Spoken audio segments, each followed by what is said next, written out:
¿Qué tal? Buenas tardes, yo soy Ignacio Muñoz y hoy vamos a hablar de gastrulación para la licenciatura en obstetricia, ¿sí? Esta imagen que pongo al comienzo de la clase se debe que a su izquierda, ¿sí?, lo que se está viendo es la gastrulación de cualquier invertebrado como podría ser una mosca, ¿sí? Y de la derecha un estómago.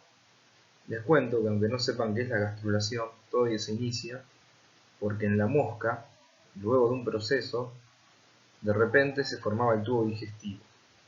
Y como luego de ese proceso la mosca tenía algo parecido en el estómago, se lo llamó gastrulación, ya que gastro es estómago. Pero, ¿qué es la gastrulación? A la gastrulación, ¿sí?, cada libro lo va a definir de forma diferente. Por ejemplo, el Carson la define como el proceso por el cual se forman las capas terminales mediante movimientos celulares, o el Lachman, un proceso de formación de las tres capas terminales principales a partir del epiblasto, donde intervienen movimientos de células a través de la línea primitiva para formar el endodermo y el mesodermo. Básicamente uno puede decir que es un proceso donde hay migraciones celulares y a partir del epiblasto se forman las tres hojas embrionarias, que van a ser el endodermo, el mesodermo y el ectodermo, ¿sí? Más allá que esta definición pueda resultar difícil al principio, ahora la vamos a ir desglosando con unos esquemas. También es importante el concepto de migraciones celulares, es importante el concepto que todo se origina del epiblasto, ¿sí? Para que sepan, se lo suele considerar un fenómeno de tercera semana, ¿sí? Tercera semana va del día 14 al día 21 de desarrollo, pero la realidad es que empieza un poco antes de tercera semana, ya a fines de segunda semana ha iniciado la gastrulación y continúa durante la cuarta semana. Hay muchas discusiones en relación a la definición de cuándo finaliza la gastrulación, pero no está mal decir que es un fenómeno de tercera semana. En esta imagen quiero mostrar de qué se trata la gastrulación. La gastrulación se trata en donde el tejido en azul, que vemos que es el epiblasto, ¿sí? Por las dudas recordemos que este tejido en amarillo se llama hipoblasto y lo que se ve acá es el disco bilaminar. Va a transformarse en un disco trilaminar formado por, en azul, ectodermo, en rojo, mesodermo, ¿sí?, pero solamente a nivel del disco trilaminar, no de toda la estructura circunferencial, sino solamente en este disco. Entonces en azul ectodermo, en rojo mesodermo y en amarillo endodermo, ¿sí? Y además quiero utilizar este esquema para explicar otra cosa. Cuando uno ve o habla de los ejes en embriología, es diferente a lo que uno estudia en anatomía, ¿sí? Con esto me refiero a que ustedes seguramente van a estudiar en anatomía que anterior es sinónimo de ventral, donde está el vientre de alguien, la panza. Y dorsal sería donde estaría la espalda o posterior. Pero en la embriología se estudian animales, como podría ser un pescado o un cuadrúpedo, ¿sí? Y en un pez, ¿sí?, perdón por el dibujo, pero es lo mejor que puedo hacer ahora. En un pez, anterior es sinónimo de cefálico, que es donde está la cabeza, ¿sí? Y posterior es sinónimo de caudal, que es donde está la cola. Lo mismo si uno hiciera un animal en cuatro patas. Dorsal es la espalda y ventral es el vientre del animal, ¿sí? Si uno fuera a imaginarse un embrión en este momento, sería algo así: la cabeza, la panza, ¿sí?, y los miembros inferiores.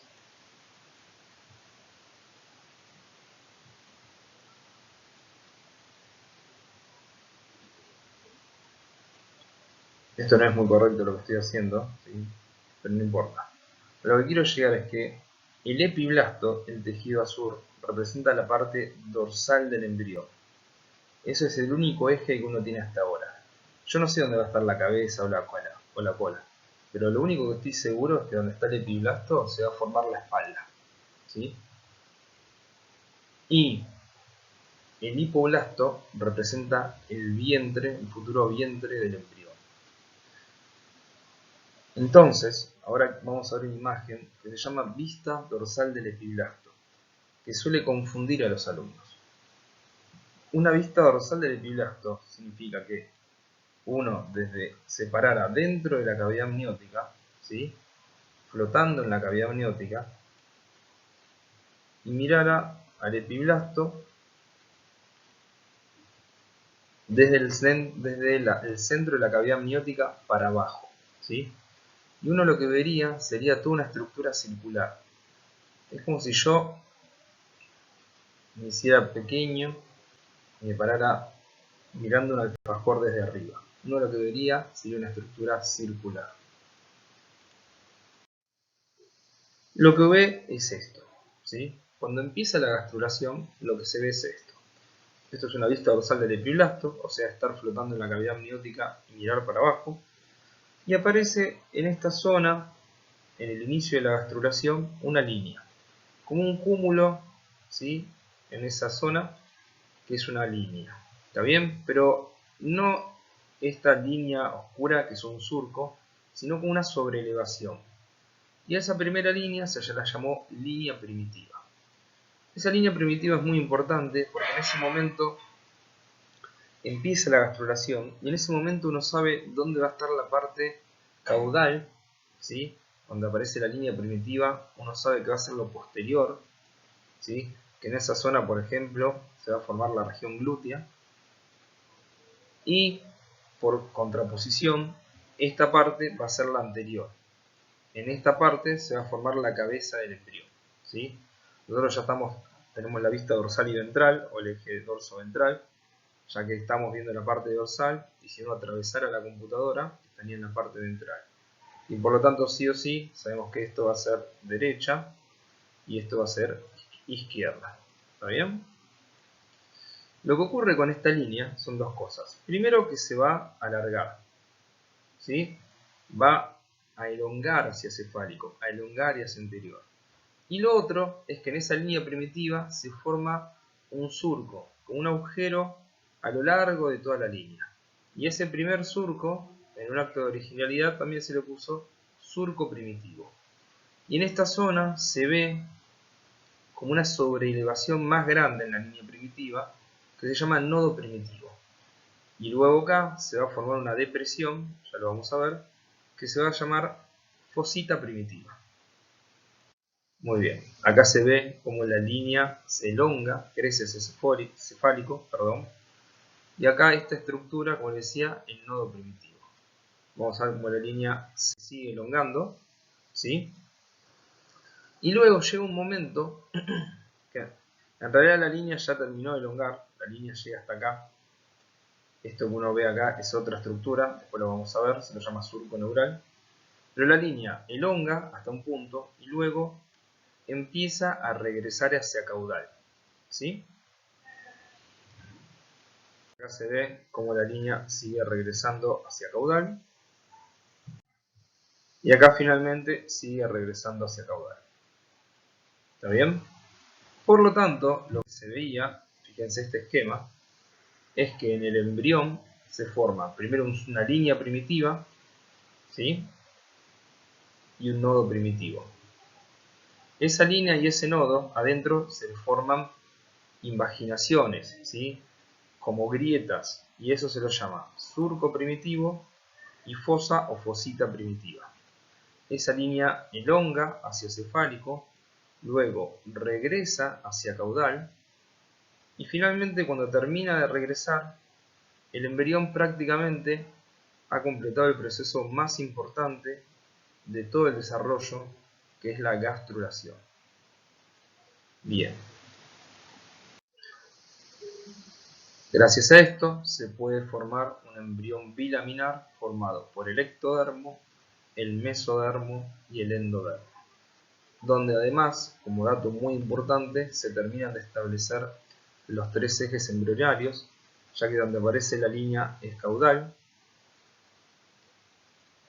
Al otro lado va a ser cefálico, anterior o rostral. El eje ventro-dorsal ya estaba delimitado, ¿sí? Lo que era hipoblasto era ventral, lo que era epiblasto era dorsal, y por lo tanto en derecha y izquierda ya se sabe que en esta imagen va a estar acá la derecha y acá la izquierda, ¿sí? Y se forman desde el epiblasto, ahora vamos a ver cómo, las tres hojas embrionales. Bien. Algo muy importante que ocurre en la gastrulación es que las células migran. Pero antes de hablar de la migración celular y volver a los mecanismos biológicos del desarrollo, ¿sí? Vamos a hablar de qué cambios tiene que hacer una célula para migrar. A esto se lo conoce como transformación epitelio-mesenquimática. En la transformación epitelio-mesenquimática iniciamos con un tejido llamado epiblasto que presenta ciertas características. Por ejemplo, acá se encuentra la cavidad amniótica, ¿sí? Entonces, este tejido, el epiblasto, podemos decir que está en contacto con una cavidad o con una luz, ¿sí? Además, créanme, presenta fuertes uniones intercelulares entre sus células, presenta poca matriz extracelular, o sea, hay poca sustancia entre las células, están adheridos a una membrana basal, son avasculares también, tienen uniones fuertes entre las células y además entre el tejido con su membrana basal. Están polarizadas esas células. Y una célula que tiene tantas uniones con otras células y poca matriz extracelular no sirve para migrar, ¿sí? Para eso precisa transformarse en otro tipo de células, ¿sí?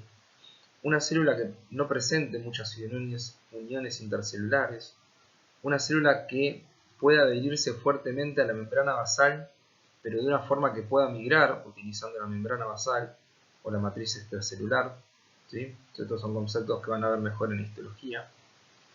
Una célula mesenquimática. Lo que ocurre en la gastrulación es que una célula epitelial, luego de pasar por un estadio que se llama célula en botella por la forma que tiene, se transforma en una célula mesenquimática, ¿sí? Donde pierde moléculas de adhesión celular, o MAC, y adquiere moléculas de adhesión de sustrato, o MAS, ya que la célula migra, ¿sí?, adherida a la matriz extracelular. ¿Está bien? A esa transformación de una célula epitelial en una célula mesenquimatosa se la llama transformación epitelio-mesenquimática, ¿sí?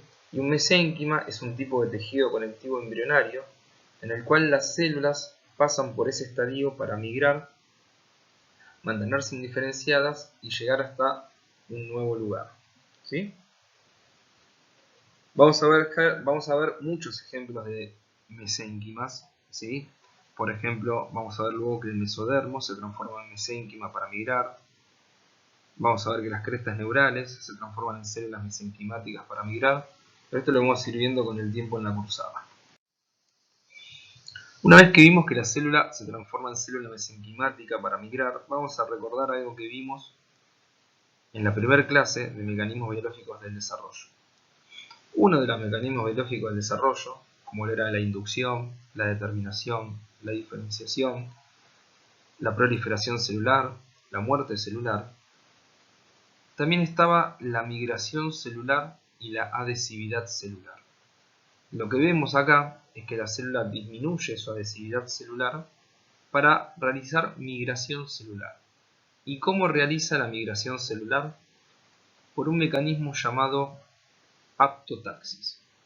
¿Qué es la aptotaxis? Aptotaxis es el tipo de migración celular en donde las células embrionarias migran a través de un gradiente de concentración, ¿sí?, de moléculas no solubles. Que sean no solubles significa que están adheridas a la matriz extracelular.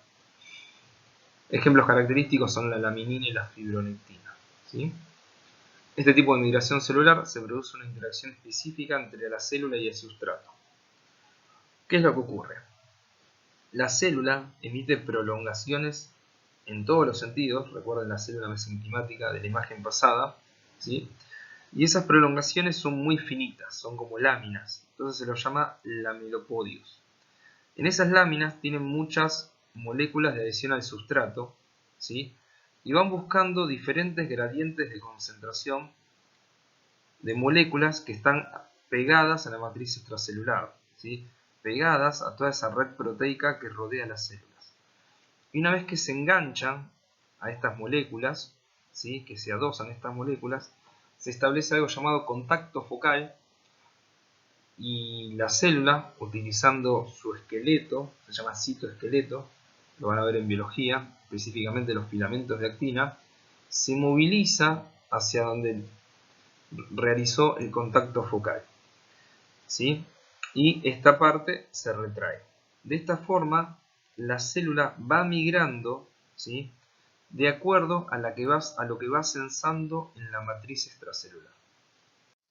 Bien, acá se puede ver, por ejemplo, cómo las células epiblásticas, las células del epiblasto, pasan una disposición más en botella y se transforman en células mesenquimatosas para originar las capas como pueden ser el endodermo, el mesodermo, y las que queden en esta zona y no migren por la línea primitiva darán el ectodermo, ¿sí? Bueno, entonces, definimos la gastrulación, un proceso donde a partir del epiblasto, realizando migraciones celulares por aptotaxis, se forman las 3 hojas embrionarias. Explicamos los planos, vimos qué acontece desde la parte morfológica, cómo de repente aparece una línea, un surco, aparece un nodo y una fosita primitiva. Y vimos que se forma un embrión trilaminar constituido por un ectodermo, un mesodermo y un endodermo. Teniendo esto en claro, voy a explicar un concepto difícil que es el de territorio presuntivo. ¿Qué es un territorio presuntivo? Un territorio presuntivo es un lugar definido del epiblasto, punto número 1, ¿sí? Cuyas células migran siguiendo un destino evolutivo que está definido por el lugar, importante esto, que ocupa en el espacio. Un territorio presuntivo tiene capacidad migratoria, son células que pueden migrar, son células equivalentes, ¿sí? Todas son similares y tienen una determinación similar, o sea, cada célula del epiblasto es similar al resto del epiblasto. Concluye sus desplazamientos en una región definida del embrión donde adquieren estados de determinación diferente como consecuencia de sus interacciones con el medio ambiente. Yo sé que esto suena difícil, pero ahora lo vamos a ir desglosando. Imagínense esto. Cuando mostré esa vista dorsal del epiblasto, ¿sí? Si recuerdan ese embrión que aparecía en su parte posterior una línea, imagínense que yo lo separara en sectores, ¿sí? Acá tengo un sector, acá tengo otro sector, acá tengo otro sector, acá tengo otro sector, es el mismo que este, otro sector, bien. Esos sectores son territorios del epiblasto. Y esos territorios se los conoce como territorios presuntivos. ¿Por qué? Porque yo presumo que, por ejemplo, una célula que se encuentre en este sector, finalmente va a dar una parte del mesodermo llamada mesodermo paraxil. O, por ejemplo, una célula que se encuentre en este sector va a dar a futuro una célula del endodermo. Una célula que se encuentre en este sector va a originar un tejido mesodérmico, del cual luego vamos a hablar, que se llama mesodermo lateral. ¿Sí? Ahora, ¿por qué lo importante no es la célula, sino el sector en donde está? Ya que todas las células, ¿sí?, del epiblasto se encuentre aquí, se encuentre aquí o se encuentre aquí, con una excepción que luego vamos a ver, que es esta, las células del nodo, todas las células del epiblasto son similares. ¿Por qué? Una va a dar ectodermo, otra endodermo y otra mesodermo. Y esto se explica porque el nodo, ¿sí?, que es el tejido que organiza, emite moléculas en un gradiente diferencial de concentración, donde a más cerca del nodo, mayor concentración de moléculas, ¿sí? Y esas moléculas van a estar disueltas en la matriz extracelular. Y todas las células van a migrar de acuerdo a lo que se conoce como aptotaxis, siguiendo un gradiente de concentración que está disuelto en la matriz extracelular. Por lo tanto, una célula del tejido en rojo oscuro va a tener una concentración particular de moléculas y va a migrar de acuerdo a la información que le llega según la posición que tiene con respecto al nodo de Hense. En cambio, una molécula del tejido azul va a migrar de una forma muy diferente a la roja, porque es totalmente diferente la relación que tiene, el lugar que ocupa con respecto al nódulo de Hense. En este caso, todas las células son equivalentes, salvo las verdes, que son el nodo primitivo, o como se le dice en aves, nódulo de Hense. Pero sacando este grupo que está en verde, todo el resto de las células son similares, con una misma determinación, con la misma capacidad migratoria, y esto hace que lo importante no sea la célula, sino el lugar que ocupa en el epiblasto, el territorio presuntivo que ocupa el epiblasto. Sí es importante que la célula tenga la capacidad de migrar. Antes, en su momento, hablábamos, por ejemplo, de una línea que se establecía en este sector, llamada línea primitiva. ¿Qué es una línea primitiva? Son células del epiblasto que para migrar se acercan a la línea media, ¿sí?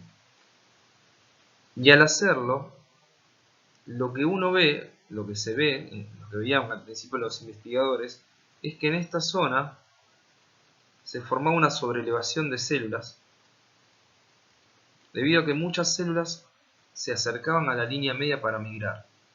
Y luego se introducían y atravesaban el epiblasto por una disposición de células en botella, e iban hacia el hipoblasto. Y al hacerlo, generaban una fisura en la línea primitiva llamada surco primitivo, ¿sí? Entonces, si uno ve el epiblasto con sus territorios presuntivos, uno puede saber que este territorio presuntivo va a ir hacia la línea media, ¿sí? Sus células van a ir hacia la línea media y van a introducirse, ¿sí?, hacia ventral, hacia el hipoblasto, un movimiento que se conoce como invaginación, y luego van a prolongarse hacia cefálico y van a formar algo llamado mesodermo paraxil. Pero si esta célula, un segundo antes que migre, yo la coloco en este sector, va a migrar de otra forma. También va a ser a la línea media, pero luego de introducirse hacia ventral, luego de atravesar el epiblasto, va a migrar hacia este sector del mesodermo, mucho más alejado que el mesodermo paraxil, y se va a formar algo que luego vamos a ver que se llama mesodermo lateral. ¿Por qué? Si es la misma célula, ¿sí?, si yo la cambio de lugar, se va a comportar diferente. Porque lo importante no es la célula, sino el sector que ocupa en el epiblasto, en relación al nodo primitivo, organizador primario, también llamado, o nódulo de Hense. Bien, luego de haber visto esto, vamos a rever el concepto de territorio presuntivo. Es un lugar definido del epiblasto, cuyas células migran siguiendo un destino evolutivo que está definido por el lugar que ocupan en el espacio. ¿Qué es un territorio presuntivo? Es un lugar definido del epiblasto, ¿sí? Estas células tienen que tener capacidad migratoria, son todas equivalentes con un mismo grado de determinación. Por lo tanto, son prácticamente todas las células iguales, salvo el nodo que ahora vamos a ver. Y además concluyen sus desplazamientos, ¿sí?, en una región definida del embrión.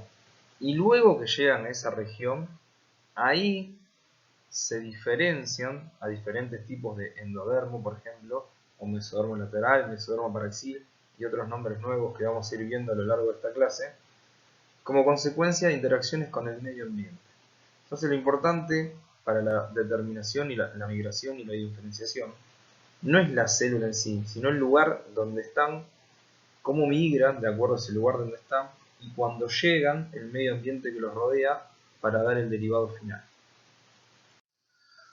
Como dijimos, hay una excepción a todo esto, y esa excepción se la conoce como organizador primario en las aves, nódulo de Hensen.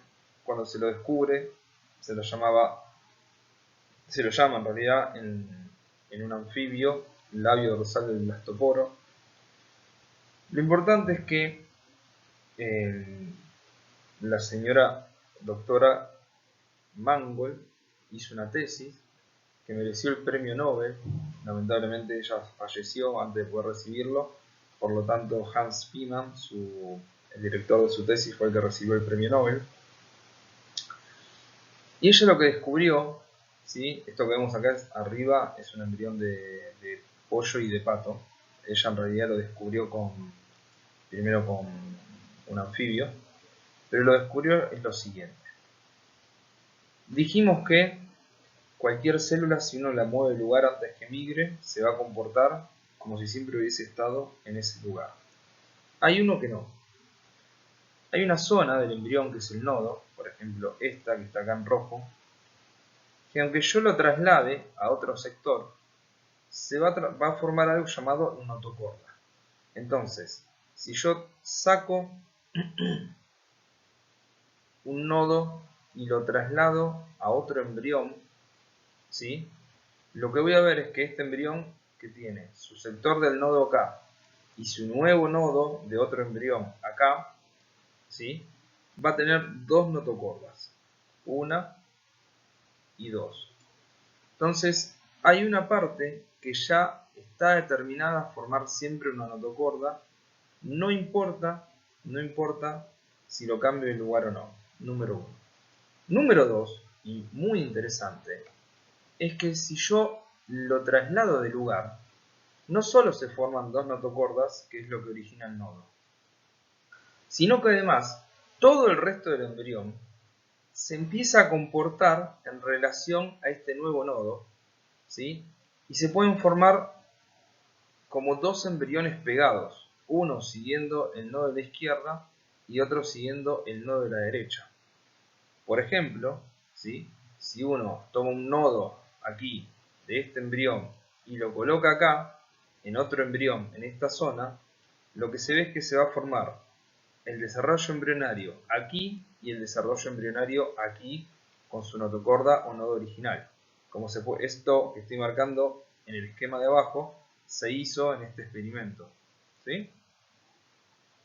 Por lo tanto, el nodo organizador primario o nódulo de Hensen, es una estructura que ya está determinada, no importa dónde la coloque. Si la coloco en otro territorio presuntivo, siempre va a dar el derivado que tiene que dar, que es la notocorda, y además organiza a todo el resto de los territorios presuntivos. Por lo tanto, el concepto de territorio presuntivo es un área del epiblasto que, de acuerdo a la relación que tenga con el nodo, más cerca, más lejos, ¿sí?, más cefálico, más caudal, ese territorio presuntivo va a migrar siguiendo las señales, ¿sí?, que le da ese nodo. Ese nodo es el mapa del embrión, es el arquitecto, es el que le dice a cada sector del embrión a dónde tiene que ir. Y luego de que migra, cuando llega a ese lugar, se diferencia de acuerdo al medio ambiente que tiene alrededor. Vamos a estudiar, ¿sí?, que los diferentes territorios presuntivos realizan diferentes movimientos. Y esto lo van a leer también en los libros, y muchas veces los mencionan pero no los explican. Lo que es, dicen tal célula invagina, tal territorio elonga, tal territorio, etc. Bien. Primero, ¿qué es la convergencia? La convergencia, ¿sí?, es la migración hacia la línea media. O sea que si una célula se encuentra en este sector y migra hacia la línea media, se dice que está haciendo convergencia. Por decir algo, si uno ve esta flecha, la negra que está arriba o abajo de la flecha roja que puse yo, uno puede ver cómo las células primero convergen y se acercan a la línea media. Al hacerlo, en realidad, están formando la línea primitiva. La línea primitiva es la expresión morfológica de células convergiendo, ¿sí? Y cuando uno estudia que se forma de caudal acefálico y va elongando o creciendo hacia cefálico, es porque primero convergen estas células, luego convergen estas células, luego convergen estas células, y morfológicamente lo que uno va viendo es que las células, al converger todas, la línea primitiva va creciendo hacia cefálico. ¿Sí? Eso es la convergencia. Siguiendo, ¿qué es la invaginación? La invaginación es la migración hacia ventral. Con esto me refiero a que las células, luego de convergir, migran hacia ventral y es como si atravesaran el monitor de la computadora, fueran hacia donde está el hipoblasto, ¿sí? Y ahí es cuando se forma el surco primitivo y la fosita primitiva. Luego viene la ingresión. La ingresión tendría que tener otra imagen para explicarlo, pero si uno tiene un tejido en un corte transversal, acá, y otro tejido acá, como habíamos visto en un esquema previo, la convergencia es cuando estas células migran hacia la línea media. El migrar hacia ventral es la invaginación. Y la ingresión es ingresar en un tejido y desplazarlo. Es empezar a ocupar el lugar de ese tejido. ¿Sí? Esto es algo que las células realizan mucho. Es como si estas células rojas o estas células negras convergen, invaginan e ingresan y desplazan el tejido que está por debajo rojo. ¿Sí? La divergencia es alejarse de la línea media. Luego de invaginar, las células, una vez ventrales, ¿sí?, se desplazan de la línea media, se alejan de la línea media. Y lo opuesto que la convergencia, la divergencia. Elongación se refiere a migrar hacia cefálico. La epibolia es un concepto difícil, que vamos a ver en la tercera parte de esta clase. La epibolia la realizan las células que van a formar el ectodermo, ¿sí? Esas células son células que no van a convergir y no van a tener relación con la línea primitiva, sino que son las células que están en este sector del embrión. Esas células, a medida que el resto del epiblasto vaya migrando, van a realizar epibolia. ¿Y qué es la epibolia? Es empezar a proliferar y migrar rellenando los espacios donde las células que están más caudales ya dejaron porque migraron hacia la línea primitiva e invaginaron. Involución quiere decir fallecer, morir, desaparecer, realizar apoptosis, muerte celular. Hay momentos que las células tienen que desaparecer. Y delaminación es algo que vamos a ver más adelante, pero básicamente significa dividirse en dos hojas. Por ejemplo, ustedes vieron en segunda semana que el mesodermo extraembrionario se divide en hoja lateral y en hoja visceral. Vamos a ver que ahora con un mesodermo también se delamina en dos hojas, en una hoja visceral y una hoja parietal. Bueno, ahora vamos a empezar a hablar de los diferentes territorios presuntivos uno por uno. Hay territorios presuntivos extraembrionarios y territorios presuntivos intraembrionarios o embrionarios a secas, ¿sí? Dentro de los territorios presuntivos extraembrionarios vamos a hablar del territorio presuntivo del endodermo extraembrionario, el territorio presuntivo del mesodermo extraembrionario. Y uno que no vamos a considerarlo como territorio presuntivo es el del ectodermo extraembrionario. El territorio presuntivo del ectodermo extraembrionario hace referencia al amnios, ¿sí? Al epitelio de la cavidad amniótica. Ese tejido se forma no por una migración de células epiblásticas, sino que en un momento el macizo celular interno, cuando origina el hipoblasto, se cavita y el resultado de esa cavitación pasa a ser el epiblasto y la cavidad amniótica. Para nosotros no es considerado un territorio presuntivo del ectodermo, del epiblasto, ¿sí? Pero sí, si en algún momento leen ectodermo extraembrionario, sepan que ese texto está haciendo referencia al amnios. Bien.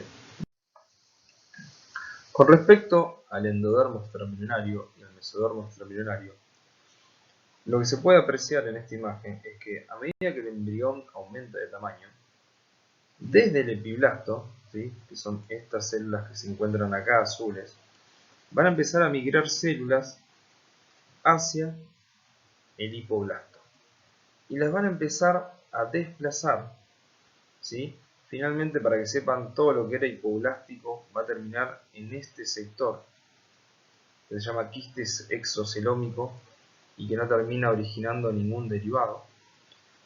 Y todo lo que era hipoblasto y saco vitelino primitivo va a ser reemplazado por estas nuevas células amarillas que están migrando acá, que luego siguen migrando y completan esta zona, y luego siguen migrando y continúan completando la pared de esta cavidad, y toda esta nueva cavidad que reemplaza al saco vitelino primitivo, dejándolo en este sector, se va a llamar ahora saco vitelino definitivo, o saco vitelino también a secas.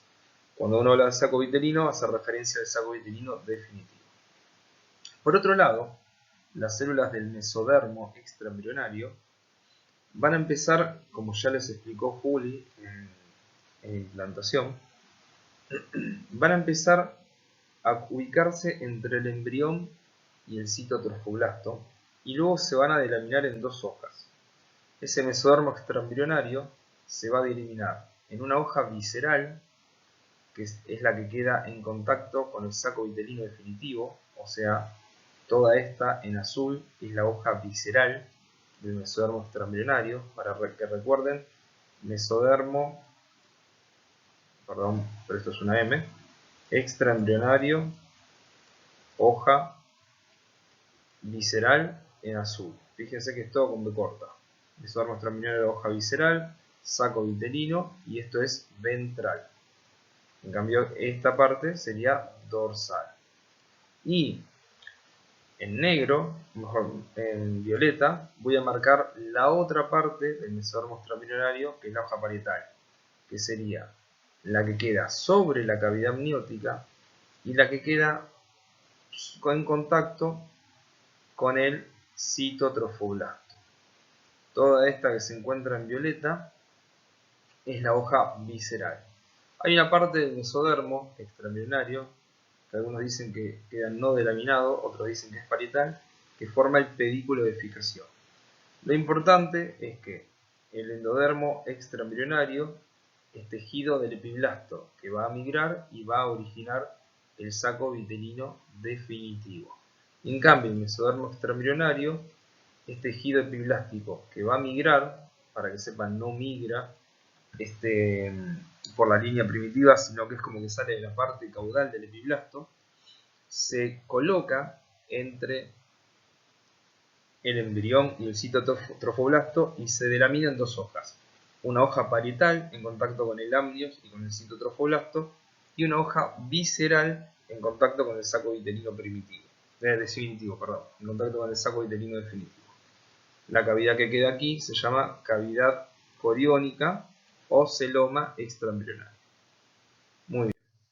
Vamos a hacer un descanso ahora y luego vamos a seguir con la segunda parte de la clase de gastrulación, donde vamos a hablar de los territorios presuntivos intraembrionarios.